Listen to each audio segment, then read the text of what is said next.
Imprudenti, żejda.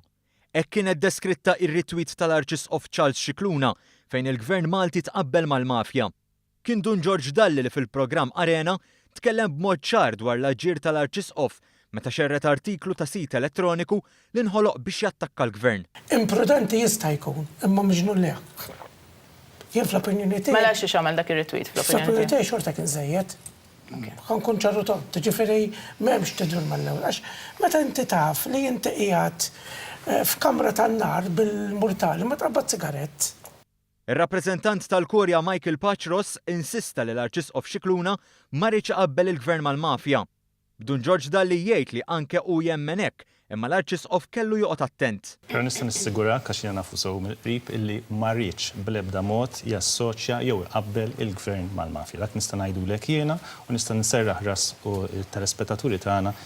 Iżda r-retweet tal-Arċisqof ma kienx l-uniku azzjoni tal-Arċisqof li ġibdet il-kundanna. It-tmexxija tal-midja tal-Knisja hija kwistjoni oħra li qed iġġib l-istmerrija ta' bosta. Joe Borch, assis qrib il-Partit Nazzjonalista, bidel il-midja tal-Knisja f'estensjoni tal-midja tal-Partit Nazzjonalista.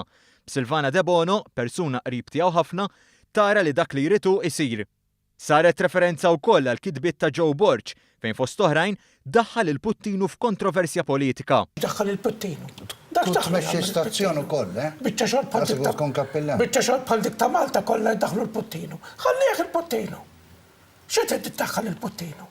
U x-xenità meta ntażel il-bord tal-RTK u x-xenità jikbar li għadu hemm. Qed ngħidha bħala qassis b'responsabbiltà kbira. Dun George Dalli li għamel 12 sena fuq dan il-bord ma għadx jomot kliemu. U x-xenità meta ntażel il-bord li jmexxi il-Media Center tal-Knisja u x-xenità jikbar li għadu hemm.